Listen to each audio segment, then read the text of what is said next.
Hello, everybody. Good evening, good morning, good afternoon. It's Wednesday, 5th of November, 2025. It's time for our spiritual light. And today we have the pleasure to receive our friend Julio Carvalho from New Jersey. And I think it's the first time Julio joined us here in the spiritual light. I hope we have more Isso é of his espírito time with us. elevado, seu. Yeah, yeah. To So join us. today's topic it is afterlife, memory and communication. Honor those who have passed. So let's Julio, let's ladies first introduce themselves. So good evening, my dear Elsa. Good evening, Stevan. Good evening, Julio. It's a great pleasure to be with you here for your first time debut. And good evening, everyone that are watching us.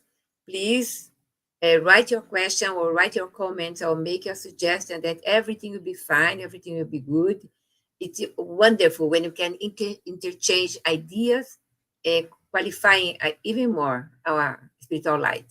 Thank you so much. And you, Julio, welcome to the show. Good evening, everyone, and those who are responsible for spiritual light. Thank you so much for inviting me, and I hope that we can attend to your expectations. For sure, I bet we will. We will. So the others will join us along our discussion here today. So again, our topic it is afterlife, memory, communication, honoring those who have passed. Why we have choose this title today, this topic today? Because in many cultures, November begins with a sacred moment. For example, in Mexico, we have Los Dia de los Muertos. In Brazil, we have almost the same thing. And remembering our departed loved ones. Spiritism brings a deep clarity and comfort to this process. Always affirming, always ensuring that life does not end at death. It is simple, a transformation, a trip. So today's panel reflects on how Spiritism teachings help us understand the afterlife, the conditions of discarnate spirits, and how we may continue to connect and support those who have returned to the spiritual life. We will explore the loving ties that remain and how memory, prayer, and moral conduct strengthen these bonds. So, this is the introduction for our topic today. As Elsa already said, please, if you have any comments, if you have any questions, please put it in our comment box. We can read it here. We have our question here, but it's just to give a kind of direction. But when we have a questions from you, we stop everything to answer your question. Okay? So let's start with Julio. My friend, what happens to the spirit immediately after death? Well, Stephen, that solely depends on how that individual has lived his or her life. For those who lived very attached to material pleasure, that moment of death becomes extremely painful. Reason being, it's because they don't want to let go of anything that they're attached to. On the other hand, for those who have lived a life of detachment to material things and pay attention to what matters most, which is their spiritual growth, that first initial moment is of a complete freedom, freedom from the wants of the flesh, freedom from anything that is a source of disturbance to their soul. So it really depends on how you have lived your life. This is the reason why the Spiritist philosophy enlightens us to live in a such way that we're constantly preparing for the afterlife, because the physical experience is actually our temporary existence, and the spiritual life is the eternal one. So while we're here, we attend to our material needs, but we should not make them the primary source of our pleasure or happiness.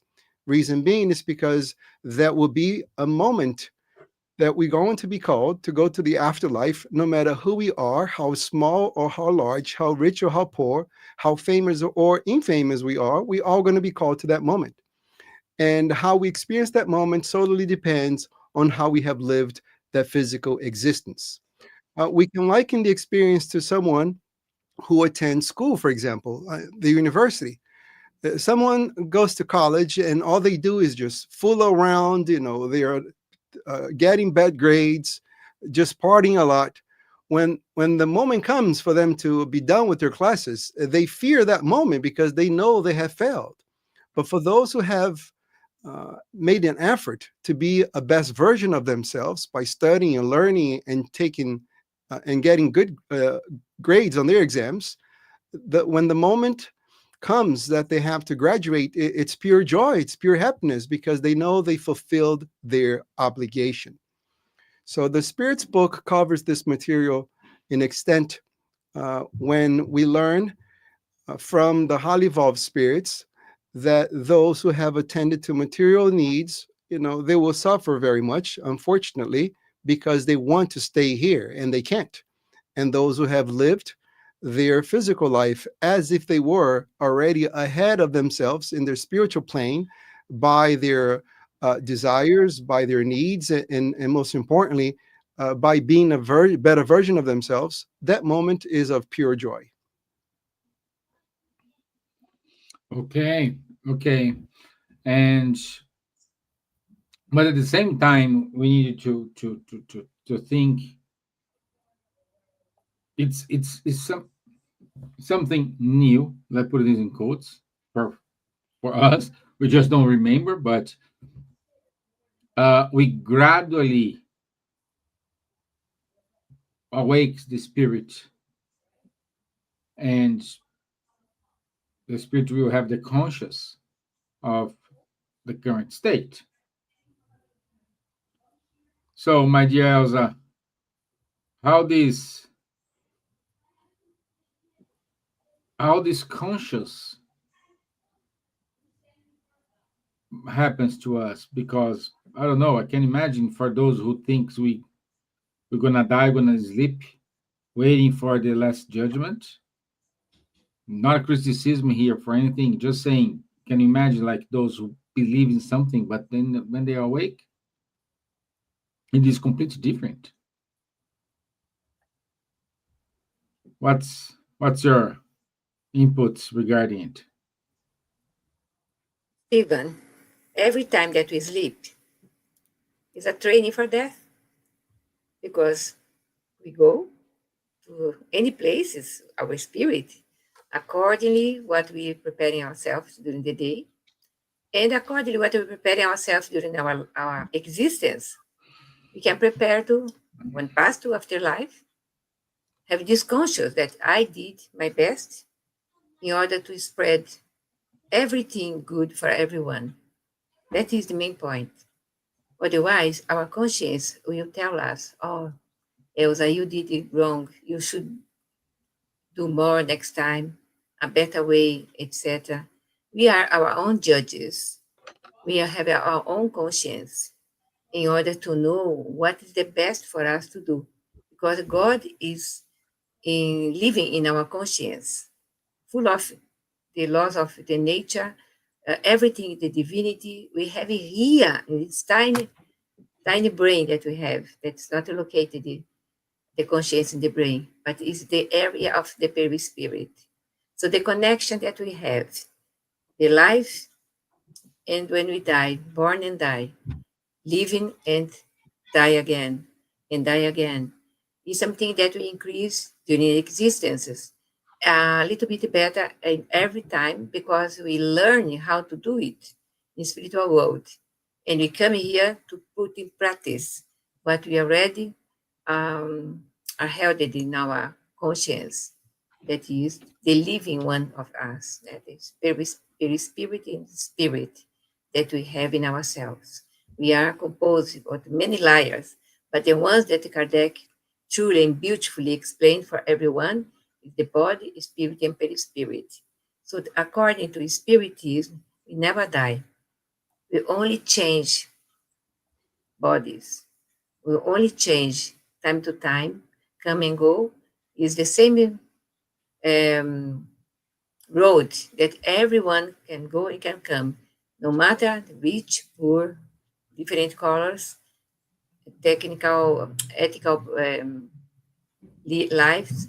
Everybody go to the same place, same way, not the same place. Because the ones go Mhm. with the better places already have the knowledge of how things happen, and the others to the lower places. But all of them are learning how to proceed next time, next existence. That we are here to learn, we are here to put in practice.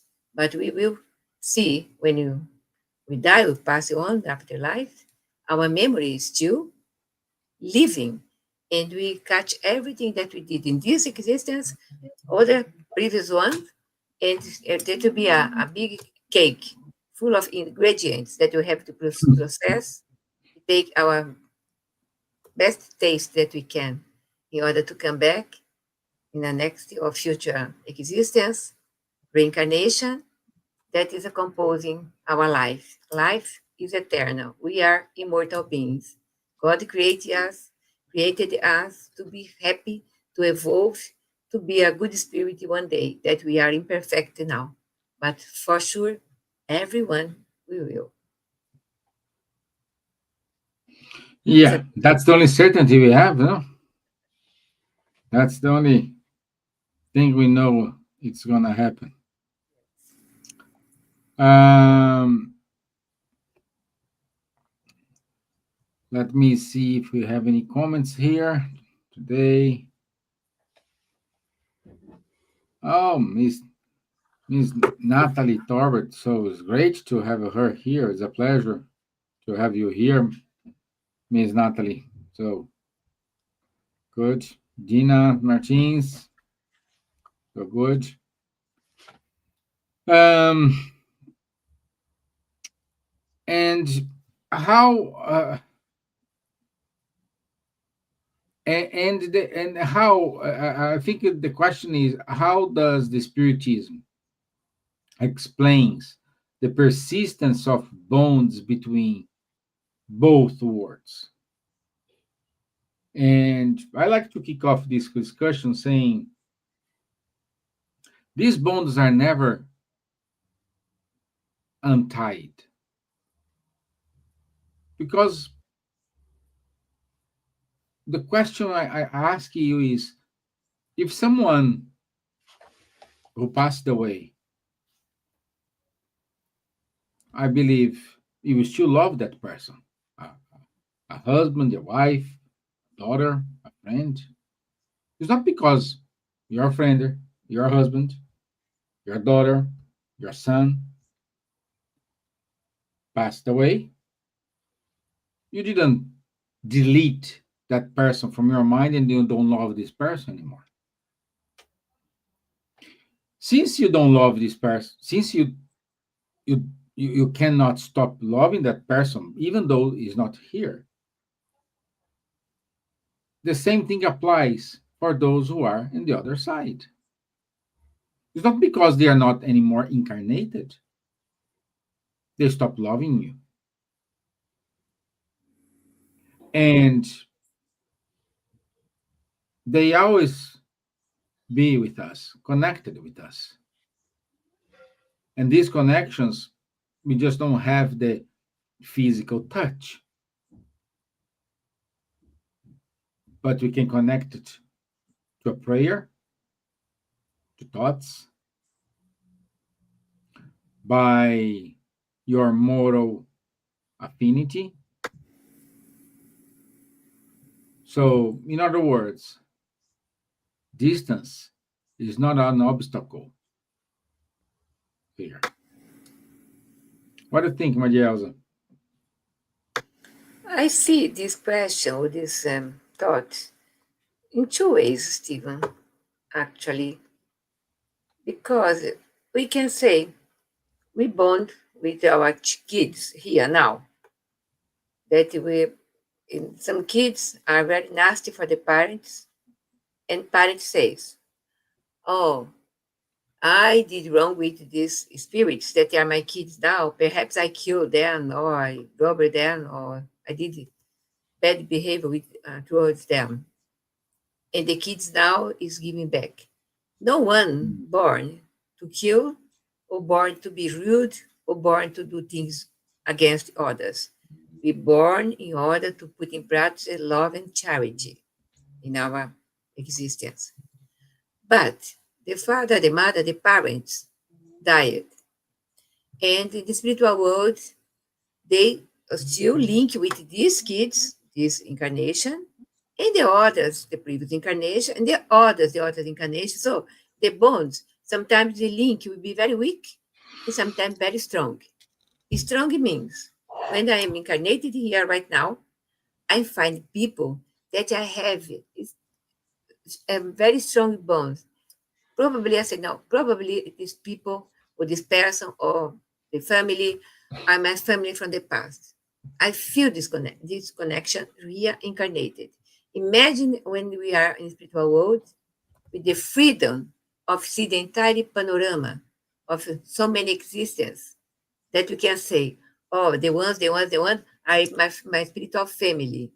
And the bond for these people, this spiritual family, is very strong. And we can find them and see, we unconsciously, we see and we know that these people belongs to our spiritual family. And sometimes the other way that I see, we have better kids that really very nasty against parents. We listen comments from mothers, especially mothers, and the mother said, "Okay, I did wrong for this kid. I hurt this kid in the past, and now it's hurting me." And I said, "No, you are a very good lady, very good mother. You did your best to your kids, and you are the one that when the benefactors ask you if you, with charity in your heart, want to receive two spirits that are very nasty for more than millennia in the spiritual world, and you said yes, without having bonds with them, without having a accomplishment with them, without even having bonded in the past with them."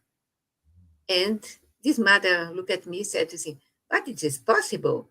I said, "Yes, it is possible. Of course. Law, cause and effect, yes, we know that. But it's possible also that um, we adopted a kid here that no one wants to adopt, but the kid is very nasty. It said, no, I will face this challenge and I will help this spirit to grow towards the light, to educate, to go to university. You try your best. Most of the time, we fail because these spirits, they are really beautiful body, beautiful smile, but they are nasty kids or spirits. And that's it, what's happening in the world. When I participate for 1 year in a meeting, a Zoom meeting, with more or less 350 mothers, 1 year, in order to know a little bit better certain parts, in order to help for the fraternal assistant to Spirit Center, I could see something that I never ever imagined that it happened here and now in this planet regarding mothers and kids.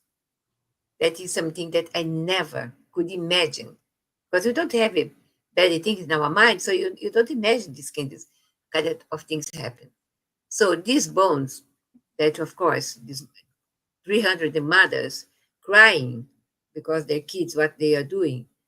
And one says, I prefer to see my son dead instead the situation that he is now. Was her comment. Like very strong.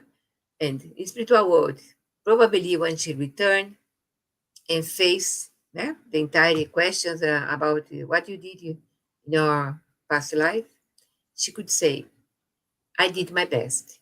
And the Mhm. benefactor said, yes, you did your best and you are free from this task again. That's it. Makes sense? Yeah, yeah. A lot of sense. Makes sense for you, Julio. Yes. Unfortunately, we have those kind of relationships. Very tough on the moms, but they're not victims. They have done No, something in order to be in that situation. So no, no, no. You're not. We're not victims at all. No, we're co-creators. We Not, are. not situation, not with the same kids. Yeah? They are not victims, we know. But in previous incarnation, perhaps what the other spirits. But for these spirits, when I say, ah, yes, I want to adopt these as my kids in order to help them. I have not to do with these kids, these spirits. But Mm, I, charitable heart, said yes. Yeah? It's happened. yeah, yeah. Uh, so we said about what happened when you died, then how is this connection, or how we can keep this connection ongoing. And Julio, can we communicate with those departed? you see, we have the illusion that we are our bodies instead of us thinking that we have a body. Mhm. And people sometimes they believe that because someone is not physically next to them, there is no way to communicate with them. But when we think of the way we communicate with people, whenever you walk into an elevator and there's like 20 people inside the elevator and you squeeze yourself in, you are physically very next to everybody else. Now, do you feel anything for these people just because you're physically next to them? Absolutely not. It's not physical proximity that makes us connect to one another. It's love that help us Mhm. to be connected with one another. So when someone dies, or in spiritist terms, when someone disincarnate, they leave the flesh, we did not love that person's body. We love the individual who was inside that body. And the bonds of love continue. Therefore, we can communicate with them. So our thoughts to them are like a phone call that we're sending to someone else. And we communicate through our thoughts. And at night, when we go to sleep, we release ourselves from our own bodies. And if we deserve, if we have the merit, we will communicate with them in the spiritual plane. They will come and see us, and we go there and see them. And at times, we spent the whole night communicating with one another. And on the following day, when we wake up, we just remember uh, very small pieces of that conversation. And people ask all the time, well, why is that? Well, that's because our brain was not designed to live a parallel life. Hmm. If you went to go to sleep and you remember the entire night, on the following day, when you wake up, you would not have the sensation of rest. And that would definitely drive you crazy. This is how our neurons get sick from not getting proper rest. So, this is why we forget. However, we have the certainty that this was a special night because we were with them. Now, Stephen, whenever we do this kind of talks, I'm always thinking not of the spiritist audience who could be watching us, but people who are completely new to this. So we have many books that discuss in depth this kind of material. And one of my favorite ones in regards to the topic for today, which is how our lives influence the departed and how the departed influence our lives. It's the book Between Heaven and Earth, written by the Spiritist Dr. Andre Luis through the hands of Francisco Xavier. So let me repeat the title again. It's called Between Heaven and Earth. So in this book, you have those scenarios of people who disincarnated, they die, and they come and meet with those who are left behind in the flesh. And so on the following day, when the person who is in the flesh, the person who is quote unquote alive, wake up, they don't fully remember the conversation, but they do remember that they, were with that person. They remember the person smiling. They remember certain parts of the conversation that gives them the reassurance that that meeting took place. So you see, communications, Stephen, from the great beyond, it's really a difficult thing for the spirits to do. For those who know Francisco Xavier, Emmanuel used to tell him, when it's your opportunity to come here and then I will be there in the physical flesh, you will see how challenging it is to send communications from here, because Yeah. the material flesh, it's such a big obstacle, not to mention our own doubts about if what is going on with us is true or not. So that definitely creates an impact on our ability to communicate with the spirits. So this is why communication with the spirits, it's very symbolic. I worked in the palliative care for 3 years, and these were individuals who received from their doctor 6 months of life. So whenever we got into the picture, we had a patient who had the certainty that they would die within 6 months. And then our job was to prepare that individual for the transition and also prepare the families for that. And so whenever the patient died and we were treating the family from the psychological point of view, how to deal with the separation, they would tell me that they had the weirdest dreams. This is how they explained, I had such a weird dream. I saw my mom walking the dog outside. That's what the dream was, and I could not understand the thing. Now, obviously, this person's mom was not walking the dog. This was her way to send a message: I'm doing okay because I enjoy doing this sort of thing. So the communication is very symbolic. So that requires us to be open to the difficulty of communication from the great beyond. So whenever we have these sort of dreams, we are very careful to not take literally what we are seeing, but rather interpret the symbolism. People at times they dream of car crashes or airplanes, that sort of thing, or breaking an arm, some sort of an accident. Now, that does not mean it's going to happen in the future. That's not a prophecy. It's a message telling you, be careful, drive slower, pay attention more when you're going down the stairs so you don't Yeah. break an arm, so you don't break a leg. This is how they're going to communicate with us. Just because it's our brain, even though it's going towards that path, it would still take time for us to evolve to be sufficiently connected to the spiritual plane in which we have no doubt of the communications coming from the spirits. Great point. Great point. We need, as Chico Xavier said, the bell needs to ring from there to here, not the opposite. So this kind of allow me to remind that we have had many life, many incarnations and discarnations, and we are all brothers and sisters in a family. Can you imagine how big it is, our family in the spiritual world?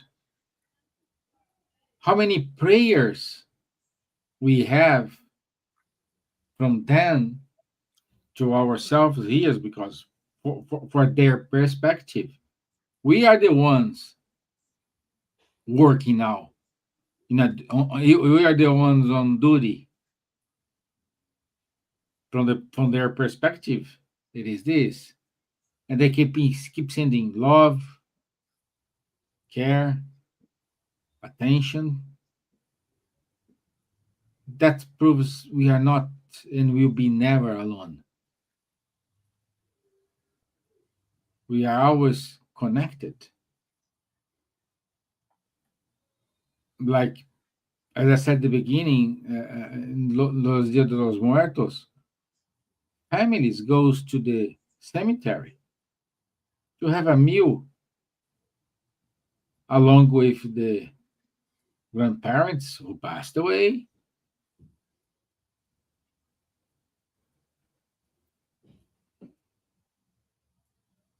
So many traditions. I bet that we do have more traditions, but I'm not aware of. And anyway, so let me see here. Do you have questions? Yeah, looks like we do have a question here. Stephen, before you read Mhm. the question, you are referring to us having traditions to celebrate the dead.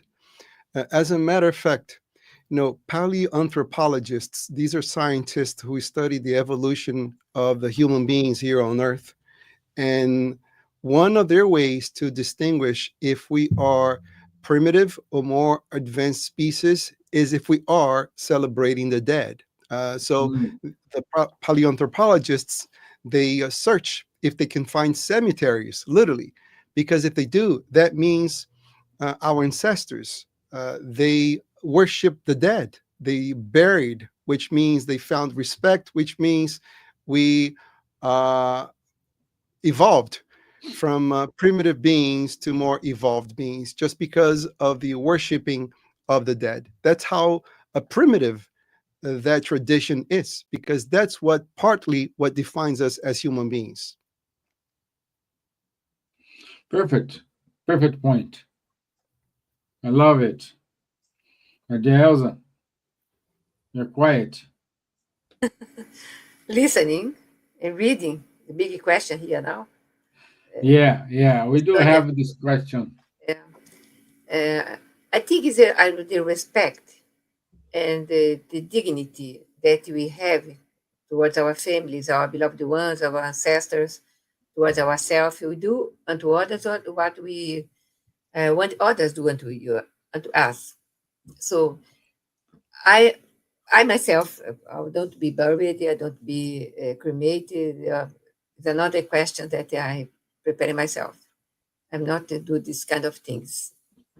But buried in cemeteries and graves and the beautiful graves that we have here in Walthamstow, I think the oldest cemetery that we have in north of London is really interesting. I'd like to walk there and see. Imagine the ones that are researching and the archaeologists and doing things and find this information. It brings to us that this understanding. I It's an honor to be worshipped and the honor to worship other Mhm. people that we'd like to send our prayers and they do really with dignity. Why? Why cremate and they put the ashes everywhere that they're not allowed to do? They have to do wisely. But it's something that we know that the person is still living, never die. But it's a ritual of passage that everyone should do in order really to accept that the beloved one departed.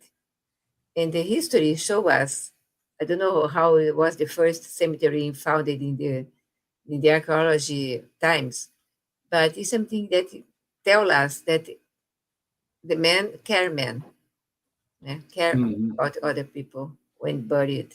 But because otherwise the animals could eat eh, our beloved one, recently dead, and they buried with stones or the kind of things. that you all the ways to bury people. It's nice to continue to do that when it's possible now. But my vision now is different. Yeah. Hi, Charlie. Wow, Hey, nice to Charlie, we see you. missed you. You made it. Wow, great. You're on mute, my friend. We cannot listen to you. Sorry for the delay. I'm really sorry. No worries. So, Julio, we do have a question here from Estonia. I listen now about bound and spirits to adopt and about nasty kids. Yes, it's happened when parents have problem relationships with children. But why, if it happens, opposite, that parents don't like kids and don't love the child? First of all, two things. Let me say hello to Charles. First time we do something together. How are you, Charles? Fine, thank you. Thanks a lot. Nice meeting you. And once again, I'm very grateful to be invited, but I did not know the format of the meeting. So I did not know I was supposed to make comments on top of someone else's answer because you're inviting Elsa to make a comment on the question. So I apologize for that. So in regards to the bonds and the trauma between parents and kids and their parents, what we have to realize, Earth is nothing but a big school, a big theater. And we are incorporating different roles. Sometimes we come as parents, sometimes we come as kids, but we are all old spirits. We have lived many physical existences in the past. And let's be clear about that. Life is just one. The physical existences are many of them. And each physical existence that we come, we are supposed to sublimate our relationships with one another. So once again, I refer to the book Between Heaven and Earth. These are individuals who are constantly involved in love triangles. And reason being is because, all of us are under three very powerful instincts: the instinct to rest, the instinct to eat, and the instinct to reproduce, sex. And that energy is extremely powerful. Reason being is because if it wasn't for sex, there would not be a continuation of the species. This is why it's such a strong instinct. And it overcomes the other two instincts. So because of this uncontrollable force in the stage that we find ourselves in, we get ourselves involved in many love triangles. So in that book, Between Heaven and Earth, you have 6 individuals who are constantly coming back in different reincarnations in different roles. So you have first a wife and a husband, and here comes a lover. The lover steals the wife from this husband, and now she is tied by physical attraction to the lover. And now here comes another lover, and this lover commits suicide because he was betrayed. And when we have this kind of relationships, we create not only biological ties if we have kids, but most importantly, spiritual ties. So now we are all responsible for the people that we have emotionally harmed. And they come back. And they come back as kids, they come back as parents. And the type of relationship we have with them, it's an indication of what kind of relationship we had with them in the past. So whenever you have a peaceful and friendly, loving relationship with your child, everything was resolved in a previous reincarnation. But when your child is extremely difficult, or the parent is extremely difficult, one of those two individuals was responsible for that situation. So in the Gospel according to Spiritism, chapter 28, this is the collection of prayers. There is a prayer that it's fantastic, and that talks about family ties and enemies. And it tells us that before we think of someone else as being our enemy, we need to ask ourselves, what is it that I have done in the past that caused the current situation? Reason being, it's because, my friend Stevan, when we find ourselves responsible for something that we have done, then immediately we also find the obligation to repair, to make amends to that individual. If we believe that we are victims of someone else, we are expecting that person to fix the relationship. And whenever we expect others to fix themselves in order to improve our lives, all we're doing, we're just prolonging our pain. So if you're the parent of the situation and you have a difficult kid, just ask yourself, what have I done in order to be in this situation? And I was not placed in this situation to fail. I was placed in this situation to succeed. And what are you going to do? You're not going to prepare that kid to be yours, because the kid is not yours. All of us belong to God, and we are temporarily next to one another. We are temporarily in these relationships. So as a parent, you're going to prepare them for life. You will give them the skills for them to succeed emotionally, professionally, financially, spiritually. And after you have done everything you could and they failed, that's their problem, not yours. You have fulfilled your obligation. And as a child, if you notice that your parents are disturbed, you have parents who are addicted to alcohol, drugs, that sort of thing, think of it that, your body might be small, you might be younger in age, but as a matter of fact, you can be older spiritually than that other person. And whenever we have more knowledge, we are responsible for those who have less knowledge. So you teach them, you guide them, you counsel them. But once again, we all have free will, and people will do whatever they want to do.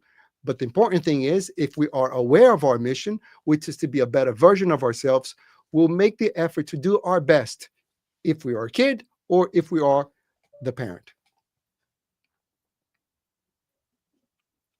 Yeah, very good. Very good. Thank you. Thank you, Julio. I hope. Yeah, Elsa. Yeah, please go ahead. No, I said very clear. Yeah, Achieve it was later, astonishing. Yeah, very good. Achieve people that are not spiritistic and understand it wisely. Good. Very nice. And what Yeah. happens, Elsa, by not understanding Spiritism and they find themselves in a situation like this, they say, you know what, I don't want to deal with this kid, or I don't want to deal with this mom or this dad. And they postpone the opportunity to make amends. And whenever we postpone an opportunity to make amends, it's just like a credit card debt. The more time it takes you to pay, the larger the interest rate compounds to the original amount that you owe, and now you owe more. So if we are in the situation right now, it's in our advantage. It's on our best interest to make amends now and not later.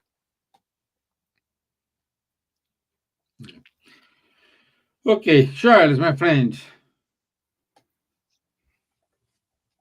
I have a question for you. Let's go. And do spirits visit us or participate, like in today's life, like in meetings at home, after they passing away? It's also a good question. I mean, everything is about the change of paradigm, isn't it? We are an incarnated soul. Huh? We are not just a bunch of cells governed by random biochemical reactions. Huh? So, from this spiritualist paradigm, of course, it changes completely the point of view on these questions. Huh? And one thing that the spiritist body of knowledge teaches us is there are spirits everywhere. Incarnated spirits like us, but also spirits which are not incarnated, discarnated spirits. And their influence on us is it's written permanent, and even sometimes so strong as it's as per the Spirit's book that they may lead us in some cases, depending on the use of our free will. And of course, from this, we have all these consequences that Giulio just talked about, and Elsa as well, is the relationship are continuing beyond the grave for those who left before us, for both when both left this physical life, and so on along the reincarnations. So yes, definitively. I mean, the people who were bound to us in many senses, but in a good sense, the beloved ones, but also the people who may be bound to us, may have some links to us, maybe do because we harm them in somehow, or they are not so happy with us. Yes, they can visit us, and they do visit us quite frequently, much more than what we can think. So this is a completely new way to see the things, compared with the materialist paradigm induced by the spiritist body of knowledge. So it's a kind of a continuity, and it's somehow the opposite. What we think is the essential life is the incarnated one becomes a secondary one seen from the spiritual life, because the essential life is in the spiritual world, and the incarnations is only temporary. All what is material here is the money, belongings, house, car, whatever, even our physical body. We don't take a single atom, a single penny with us the day we go back to the spiritual world. So this, of course, changes a lot the point of view, and Julia was very wise in explaining us that we have really to make all the efforts we can in order to reconciliate and to resolve the problems and to repair the harms we may have caused, and so on, as soon as possible, because we will not escape from them. There is no way to escape. So better to, okay, let's go make the efforts and fix it as soon as we can. Great. Thank you. Thank you. Anyone to compliment or? Okay. So, in order to wrap up, because we are 90 minutes away, as I said at the beginning, we have people who light a candle for those who passed away. Some people go to the cemetery to have a dinner with those ones. Some just do a prayer. This is a question for three of you. It's not a specific question for a person. I want you to hear the comments for those three. How does remembering the death benefit? I will do again. How does remember the death benefit the living? So, what's the best way to remember and honor those who return to the spiritual life? Let's start with our guest, Julio. Before we get to that question, I'd like to pick back on what Charles said about the materialist paradigm. I'm constantly listening to physicists because, they try to study the element particles and see what we're all made of. And there's one of them called Michio Kaku. He's a nuclear physicist in New York City.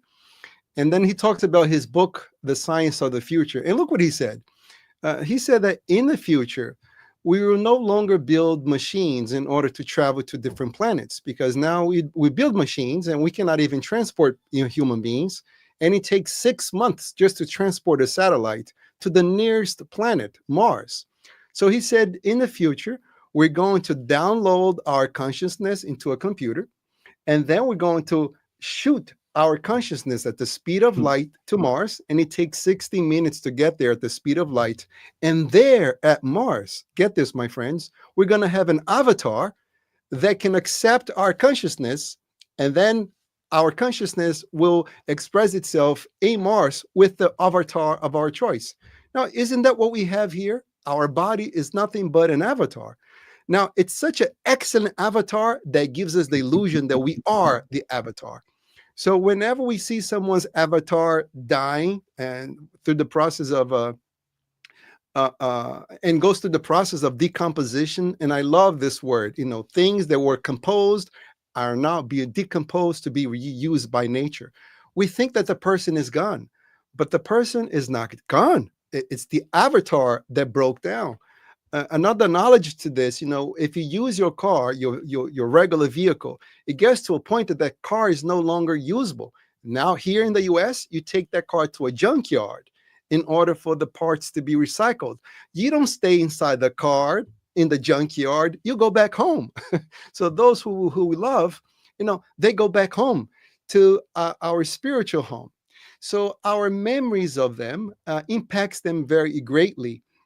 They are happy because they know they are being remembered. And I worked in jail here in the US for 12 years. And one thing I could notice in prisoners' behavior, those who receive visits from relatives from outside, they felt encouraged to change themselves because they looked at these people and said, you know what, they're waiting for me. I want to get better because I have something to look for. And there were inmates who never received any visits. In these people's mind, what was the point of change if no one was going to notice? So when we pray for those who have departed and we remember them, they feel a need to change, especially those relatives who did very poorly while in the school of earth. They failed all the grades, they did terrible things. Maybe they committed suicide. How can my prayer, how can my memory affect them? Well, it can affect them in a very positive way. They feel a need to change because they know there are people who love them, who are thinking of them. So there is a reason for them why they need to change. And those who are doing well, those who actually pass all the grades in the school of earth, when they see themselves on the other side and they can see and feel that we are remembering them, what is the best way to honor them? Well, to live by their guidance. Divaldo Franco, our great friend from all of us, he is on the spiritual plane. What's the best way to honor that man? Well, make an effort to leave the message, to incorporate the teachings that he so much loved and transpired to all of us. If I admire a scientist, Carl Sagan, how can I honor the existence of Carl Sagan? Well, by dedicating myself to the work of science, to the pursuit of truth. So we honor those who have gone before us by fulfilling, by completing, by continuing their mission. Perfect. Perfect. Charles.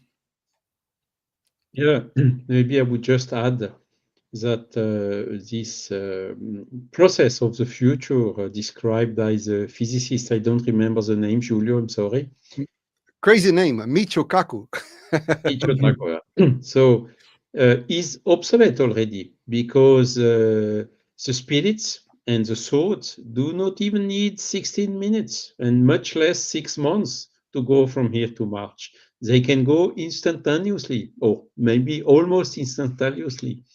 So this shows that, of course, we are in a material world. We live incarnated in a material body. We have to take care of it. We have to feed it. We have to, and so on. Huh?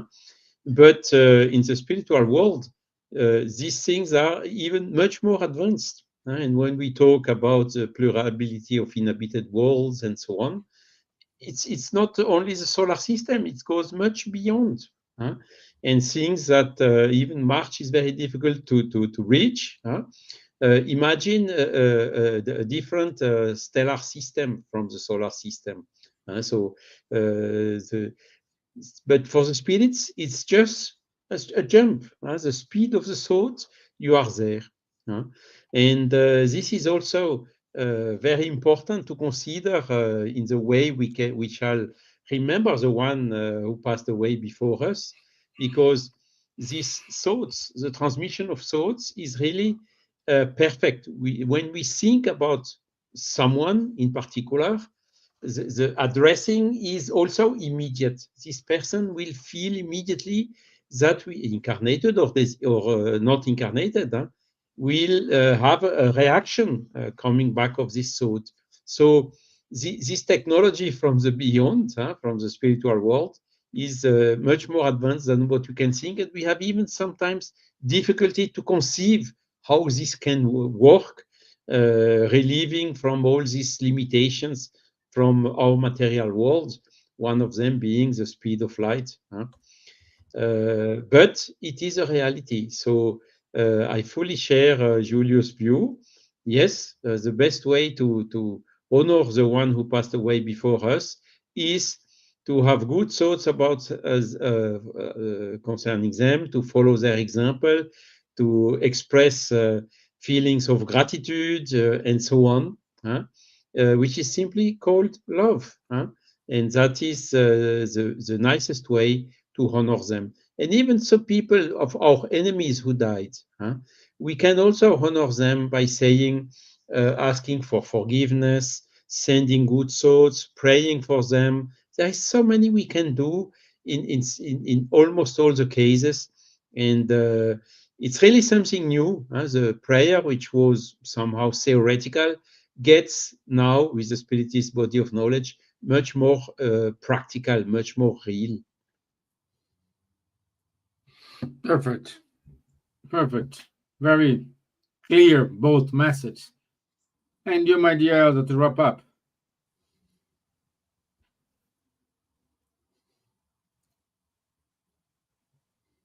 I said I agree with Julio and Charles, so we are in the same.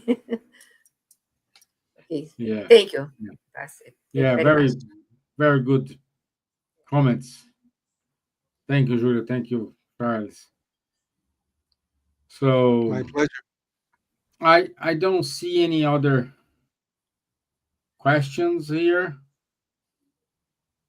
Comment, So right? Rita de Cassia here agrees with you, Julio. So good point. That's good. Yeah. Also, she made a comment here. Sometimes I dream with someone that has already died, but the meeting is very fast. Sometimes it takes a little longer. Well, my dear, yes, we do have these dreams. You can say is a true meeting, but when we are sleeping, we don't have conscious about time. No. You know, Oh, Stephen, I think that the Elsa and our friend Charles, we make an effort to be good communicators, but it's impossible to be a magician. And a magician is to cover all different aspects of the subject in 50 minutes. It's impossible. I mean, yeah. that's very common, not the exception, what Rita just mentioned, that she dreams about someone who passed away, but I mean, the person passed away, but she hasn't dreamed about the person. What happened? You know, the book Anosolar gives a very good description of why someone who died might not come right away to us. If you remember, Andre Luis spent 7 years in the Umbral after he went to Nosolar colony because he humbled himself enough to actually deserve the help. Because before that, he only be a source of disturbance in Nosolar. He realized that he could work in order to merit a visit with his family, because the first thing that he wanted to do was to see his wife and his kids. And there's Mhm. nothing more authentic about that. A father who wants to see his kids and a husband who wants to see his wife. But what happened to him? They denied his request. He got a big no. You're not going to go see anyone. So he dedicated himself to work, and he worked. After 5 years of working, so a total of almost 13 years after being the spiritual plane, he finally deserved the visit to see his wife. Now, the interesting part is when he went to see his wife, what was his reaction? His wife was remarried. When he met the other guy, he immediately became infuriated. And so at that moment, he became infuriated. And I love this part because the director made a great um, scene in order to describe what was going on with him emotionally. Because when he was enraged with jealousy that his wife was with someone else, he found himself in the umbral again. And he realized, oh my God, these are the emotions that gets me to hell. This is very powerful. These are the emotions that gets me to hell. So he immediately realized that he couldn't feel all this jealousy and enraged because his wife was with another man. So then he composed himself, he calmed himself down, and then instead of being enraged, he actually went back to his wife's house. And the current husband was actually sick, so he gave him the passes. He magnetized the water, and then when he went back to Nosolar, he was received no longer as a patient of Nosolar, but as a citizen of Nosolar. And why is that? Well, that's because he was able to overcome himself. That is the real triumph, not overcoming other people, but overcoming himself. And his wife, current husband, actually said, "Oh my God, I had a dream. Here we go, the dream with the dead people. This angel came to me and helped me." So he is calling his wife, ex-husband, and the dead guy an angel who came to help him. So what's the big lesson to take here? Now, when the highly evolved spirits denied André Louis' request to see his family, they were not being mean. They knew that he was not prepared to see his family. Because if he actually met his wife at that moment, only 7 years being disincarnated and full of attachment to his family, he will be a spiritual obsessor to his family. So for those of us who are listening to us, if your relative, if your loved one has departed and you have not yet had any dreams, this could be one of the reasons. They're just not ready yet. It would not be healthy or healthy for your loved one to actually have this meeting. But still, we can send our vibrations of love for them to get better as soon as possible. Wonderful. Ivan, maybe Yes. just a quick answer to Ulrich Kleinhempel. He's asking whether telepathy or transmission of thought goes at speed of light. No, it goes much quicker than speed of light. It is instantaneous, and that is exactly the point. All what is material is limited by speed of light, but all what is spiritual does not suffer at all from this limitation. Wonderful. And with that, we answered all the questions here. So let me share my screen with our announcements. Let me put it here for you guys. Okay. So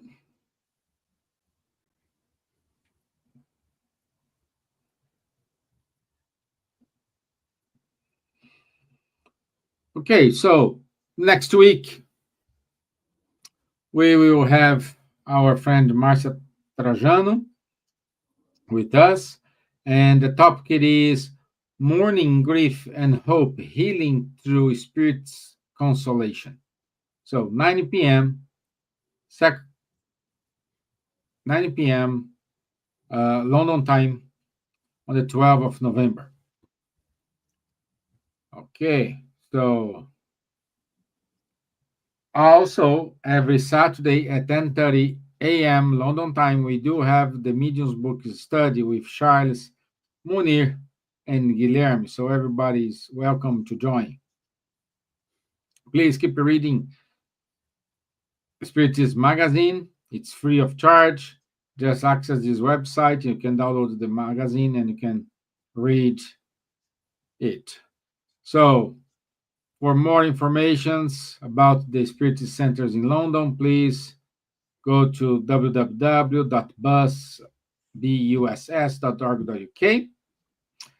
If you want more details about the Spirit Centers in Ireland, go to www.isf.ie, and in France, go to www.lmsf.org. So in those three websites, you may find probably a Spirit Center close to you and willing to helping you if you need it. Okay? Keep listening, Cardiac Radio. Thank you, Cardiac Radio, for the opportunity to be here, having wonderful guests like Julio today. So thank you so much. And these are the announcements for today. I want to say thank you, Julio. Thank you for your time. I know it's probably now 5 o'clock p.m. for you, so you're still in the middle of your day. While you're here, me and Charles and Elsa are getting ready to go to bed. So thank you all. Thank you very much for your time. And I will see you next Wednesday. For Okay? sure. Mhm. Thank you Thank for you. having me. Bye-bye. Julio, just God bless. wait a little bit. Okay? Thank you.